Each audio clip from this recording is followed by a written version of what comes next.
Hello, नमस्कार मित्रांनो. आज आपण द गिफ्ट ऑफ मजाय ही स्टोरी पाहणार आहोत, जी स्टोरी ओ हेनरी यांनी लिहिलेली आहे. The gift of Magi which is written by O Henry. तर सुरुवातीला आपण ओ हेनरी यांच्याबद्दल माहिती बघूया. Born September 11, 1862. तर त्यांचा जन्म 1862मध्ये 11 सप्टेंबर रोजी झाला. As William Sydney Potter. तर त्यांना विल्यम सिटी पॉटर या नावाने ओळखले जात होते. In the North Carolina where he spent his childhood. तर नॉर्थ कॅरोलिनामध्ये त्यांनी आपले लहानपण किंवा बालपण व्यतीत केलेलं आहे. Ready evidently drop out of school at 15. तर वयाच्या 15व्या वर्षी त्यांनी शाळा सोडली. Work many job on Texas ranch in a drug store as a bank clerk to make money. तर वयाच्या 15व्या वर्षी त्यांनी शाळा सोडल्यानंतर त्यांनी अनेक ठिकाणी कामं केली. तर त्यामध्ये टेक्सासमध्ये त्यांनी काम केलेलं आहे, ड्रग स्टोअरमध्ये किंवा मेडिकलमध्ये काम केलेलं आहे आणि बँकेमध्ये बँक क्लर्क म्हणून सुद्धा काम त्यांनी केलेलं आहे. जेणेकरून त्यांची घरची जी स्थिती आहे, जे पैसे आहे ते भागतील, त्याच्यामुळे त्यांनी अनेक ठिकाणी कामं केलेली आहे, शाळा सोडून दिलेली आहे.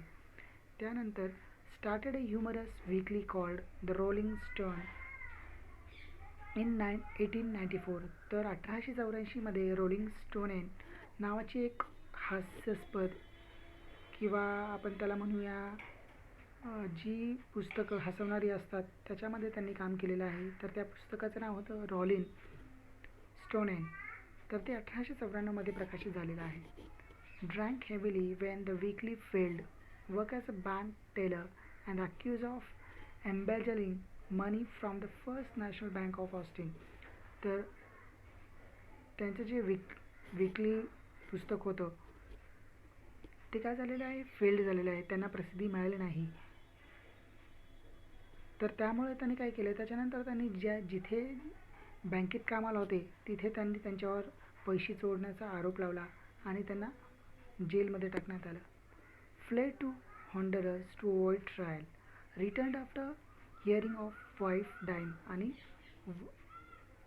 बायकोच्या मृत्यूच्या बातमी ऐकल्यानंतर ते पुन्हा तिथे आले. He was convicted of embezzling $4,000 in 1894. तर 1894मध्ये त्यांना $4,000साठी त्यांच्यावर चार्ज केलं गेला की त्यांनी $4,000 काय केलेलं आहे, त्या बँकेतून चोरी केलेली आहे जिथे ते कामाला होते. While in prisoner he begin writing short stories. आणि जेव्हा ते जेलमध्ये होते तेव्हा त्यांनी शॉर्ट स्टोरीज लिहायला सुरुवात केली. After he spent 3 years in a jail he changed his name to O Henry. आणि जेलमध्ये असताना त्यांनी स्वतःचं नाव विल्यम सिडनी पॉटरऐवजी ओ हेनरी हे नाव त्यांनी स्वीकारलं. He was release 2 years early for good behaviour. आणि त्यांच्या चांगल्या वागणुकीमुळे त्यांना जेलमधून सोडण्यात आलं. आता त्यांची फॅमिली बघूया आपण. William Porter was married to Athol Estes in 1887. तर 1887मध्ये ॲथॉल इस्टर नावाच्या व्यक्तीशी त्यांनी लग्न केलं. They had 1 daughter Margaret Worth Porter. तर त्यांना एक मुलगी होती, तिचं नाव होतं Margaret Worth Porter. His wife died of tuberculosis in 1897. तर 1897मध्ये डेंग्यूमुळं त्यांच्या वाईफची मृत्यू झाली. आणि त्यांच्या आपण आता मृत्यूबद्दल बघूया. O Henry died on June 5, 1910 of cirrhosis of the liver. तर लिव्हरच्या प्रॉब्लेममुळे 5 जून 1910मध्ये त्यांचा मृत्यू झालेला आहे. त्यांना लिव्हरचा प्रॉब्लेम होता कारण की ते ड्रिंक जास्त करत असल्यामुळे त्यांना लिव्हरचा प्रॉब्लेम निर्माण झालेला होता. In the last year of his life he had many problems including an unhappy marriage, financial problems, poor health and alcoholism. तर त्यांना त्यांच्या शेवटच्या दिवसामध्ये अनेक प्रॉब्लेम निर्माण झाले. तर त्यामध्ये त्यांची आनंदित नसणारी लग्नाची लाईफ, फायनान्शियल प्रॉब्लेम, त्यांना पैशाचे प्रॉब्लेम होते, पुअर हेल्थ, त्यांचे जी काही हेल्थ होती ती चांगली नव्हती, आणि अल्कोहोलिझम म्हणजे जास्त ते दारू पित असायचे. He had married Sara Lindsey Coleman just 3 years earlier and they had separated after 1 year. तर त्यांनी मृत्यूच्या 3 वर्षापूर्वी सारा लिंडसे बरोबर लग्न केलं आणि ते 1 वर्षानंतर पुन्हा एकमेकांपासून दूर गेले. आता आपण बघूया की जी त्यांनी स्टोरी लिहिली आहे द गिफ्ट ऑफ मजाय त्याच्या समरीबद्दल बघूया. The gift of Magi is a short story return and publish in 1905. तर त्यांनी ही जी स्टोरी लिहिलेली आहे तर ती 1905मध्ये लिहिली आणि 1905मध्ये पब्लिश केली. It take place on a Christmas Eve and tells the story of a Jim and Della Dillingham. तर ही जी स्टोरी आहे तर ती क्रिसमसच्या दिवशी घडलेली आहे. त्याच्यामध्ये 2 मेन कॅरेक्टर आहेत, एक म्हणजे जिम आणि दुसरीमध्ये Della. A poor young married couple who don't have enough money to buy each other Christmas gift. आणि दोघे पण कसे आहेत, खूप गरीब आहेत. दोघांकडे एकमेकांसाठी गिफ्ट खरेदी करण्यासाठी पैसे नसतात. Between the couple Jim's gold pocket watch that once belong to his father and his grandfather. तर जिमच्या फॅमिलीमध्ये एक गोल्ड वॉच होती जी त्यांच्या पूर्वजांकडून चालत होती. तर त्यांचे आजोबा, त्यांचे वडील ते घालत होते. And Della lustrous long hair that falls below her knees are only 2 possessions that they consider their treasures. Treasures म्हणजे खजिना. तर त्यांच्या दोघांचा खजिना म्हणजे काय की जिम जो आहे त्याच्या वडिलांची जी घड्याळ होती किंवा त्यांच्या आजोबांपासून चालून आलेली जी घड्याळ होती ती एक त्यांच्यासाठी खजिना होती. आणि दुसरी गोष्ट म्हणजे डेलासाठी, तर डेलाचे केस हे खूप मोठे होते. आणि या स्टोरीमध्ये काय केलेलं आहे की दोघांनी त्यांच्या जीवनामधील जे काही महत्त्वाच्या गोष्टी आहेत ते त्यांनी काय केलेलं आहे, एकमेकांसाठी त्याग केलेले आहेत. दे have sacrifice their life for each other. तर दोघांनी एकमेकांसाठी त्यांचं जीवन काय केलेलं आहे, त्याग केलेला आहे, जरी ते गरीब असले तरीही. तर या स्टोरीमध्ये असं सांगितलं आहे जरी ते गरीब असले तरी त्यांचं जे काही प्रेम आहे तर ते एकमेकांचं प्रेम काय आहे, खूप आहे. बघूया कॅरेक्टर्स या स्टोरीमध्ये. Della Young, pretty slender young woman who cuts off her beautiful long hair and sells it to buy a Christmas gift for husband. तर डेला यंग नावाची एक व्यक्ती असते, स्त्री असते. तर ती खूप दिसायला खूप सुंदर असते आणि सर्व पातळ असते. तर ती काय करते, तिचे जे केस असतात ते खूप मोठे असतात आणि ती कट करते आणि विकून टाकते. तर का, जेणेकरून तिच्या हजबंडला क्रिसमस गिफ्ट द्यावे यासाठी. आता दुसरा कॅरेक्टर म्हणजे जेम्स डिलिंघम यंग, हजबंड ऑफ डेला. तर तो डेलाचा हजबंड असतो. He is a thin serious young man. तो खूप पातळ आणि खूप सिरियस असतो त्याच्या जीवनामध्ये. 22 years ओल्ड, 22 वर्षाचा असतो तो. He sells his gold watch to buy a gift for Della. आणि त्यांची जी पूर्वजांकडून आलेली वॉच असते तो काय करतो, डेलासाठी विकतो. आता तिसरी म्हणजे कॅरेक्टर म्हणजे महत्त्वाची character madam Sofronie. The only character in the story other than the Youngs. तर या 2 व्यतिरिक्त ही तिसरी कॅरेक्टर की ज्याला एवढं महत्त्व दिलेलं नाही आहे. The local hair goods shop owner who boys डेला हेअर. ही जी व्यक्ती आहे ती व्यक्ती काय करते, डेलाचे केस विकत घेते आणि तिला त्या मोबदल्यात पैसे देते. आता आपण स्टोरीकडे वळूया. The gift of Magi which is written by O. Henry. Mr. and Mrs. James and Delia Dillingham Young was a financially struggling young couple living in an 800 per week furnished flat. तर James आणि डेला हे खूप गरीब असतात आणि ते त्यांच्याकडे एवढी परिस्थितीसुद्धा चांगली नसते. त्याच्यामध्ये त्यांचं जे भाडं आहे किंवा फ्लॅटचा जो भाडा आहे तो $8 पर वीक एवढा असतो, परंतु ते देणंसुद्धा त्यांना खूप महागात जातं. It was a day before Christmas and Della was worried that she had only $1.87, not enough to buy her husband a gift. तर क्रिसमसचा दिवस जवळ आलेला असतो आणि दोघांनी काय ठरवलेलं असतं की आपण दोघांना एकमेकांना काय करूया, गिफ्ट देऊया. परंतु हे दोघं एकमेकांना सांगत नाही की मी तिला गिफ्ट देणार आहे आणि तो त्याला गिफ्ट देणार आहे, असं ते दोघं एकमेकांना सांगत नाही. आणि डेला खूप चिंतेत असते. का, कारण की तिच्याकडे खूप कमी पैसे असतात. तिच्याकडे फक्त $1.87 एवढे डॉलर उरलेले असतात आणि तिला हजबंडसाठी गिफ्ट खरेदी करायचं असतं. She saved the $1.87 from bulldozing the grocer and the vegetable man and the butcher. तर ती खूप व्यवहार करून भाजीवाला असेल किंवा मटण विक्रेता असेल या दोघांशी भांडणं करून किंवा धान्य विक्रेता असेल त्या चौघांकडून भांडणं करून ती काय करते, 1.87 पैसे काय करते वाचवते, जेणेकरून तिला गिफ्ट खरेदी करता येईल. After crying and feeling sad for having not enough money for a gift, she decided to sell her hair for $20. तिच्याकडे एवढे पैसे नसतात आणि जे तिला गिफ्ट खरेदी करायचं असतं ते खूप महाग असतं. त्याच्यामुळे ती काय करते, ती विचार करते की आता आपण काय करूया, की जी केस आहेत ती काय करूया आता विकून टाकूया, कारण की केस हे खूप मोठे असतात. तर या चित्रात तुम्हाला दिसतंय मॅडम सॉफ्ट फ्रेंड, ते कटिंगचं दुकान आहे, hair goods of all kinds. तर इथं सर्व प्रकारची केस विकत घेतली जातात असं तिथे लिहिलेलं आहे. त्याच्यामुळे ते चित्र पाहिल्यानंतर किंवा ते दुकान पाहिल्यानंतर डेला काय ठरवते की आपण आता काय करूया, ते $20 आपण केस काय करूया विकून टाकूया. After her hair was cut, she bought a platinum pop chain worth $21 for husband's precious gold watch.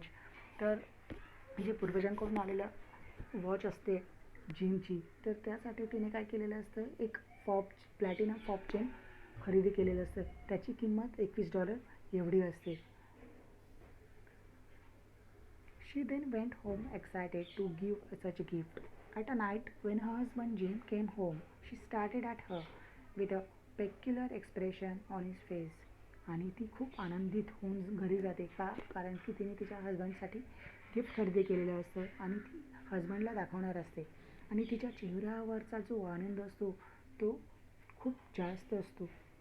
डेला Delia explained that she had her hair cut and sold it for her to buy him a gift. Jim said with an air of idiocy, "You say your hair is gone?" आता बघा ह्याच्यामध्ये आश्चर्यचकित अशी आहे, जर ती त्याला सांगेल की तिने तिचे केस काय केलेले आहे, कट केलेले आहे, तर तो काय करणार आहे, तिच्यावर खूप रागवणार आहे. म्हणून ती गपचूप असते आणि ती विचार करत असते. म्हणून ती असं विचार करते की you say your hair is gone, आणि तो असा विचार करणार की तुझी केस गेलेली आहे, तू केस कापून टाकलेली आहे. Later Jim got a package from his coat pocket and threw it upon the table. आणि जिम सुद्धा तिच्यासाठी काहीतरी गिफ्ट आणतो आणि तो टेबलावर ठेवतो. After unwrapping that gift, Della screamed for joy, for it was a set of expensive combs which she had yearned for without expecting to own them. आणि डेलाची केस खूप मोठी असतात, त्याच्यामुळे तिला असं वाटत असतं की तिला विविध प्रकारचे कंगवे वापरावे. म्हणून जिने काय केलेलं आहे, तिची जी वॉच आहे ती वॉच विकून काय केलेलं आहे, तर तिच्यासाठी विविध प्रकारचे कंगवे त्याने आणलेले आहे आणि तिचा जो आनंद आहे तो गगनात मावत नाही. Then she gave her gift to Jim, holding it out to him eagerly. Upon open palm, Jim doubled down on the couch. आणि डेलासुद्धा काय करते, तिने जे गिफ्ट आणलेलं असतं जिमसाठी ते त्याच्या हातात देते आणि जिम खाली बसतो, आश्चर्यचकित होतो. डेला said he, let's put our Christmas present away and keep them away. They are too nice to use just as a present. I sold the watch to get the money to buy your combs. आता बघा इथे खूप miserable condition सांगितलेली आहे की आता जी watch आहे त्या वॉचसाठी ती डेलाने चेन आणलेली असते, परंतु आता जिमने काय केलेलं आहे, ती वॉच काय केलेली आहे, विकून टाकलेली आहे. आणि जिम डेलासाठी त्याने कॉम्स आणलेले आहे, विविध प्रकारचे कॉम्स, जेणेकरून तिने वापरावे.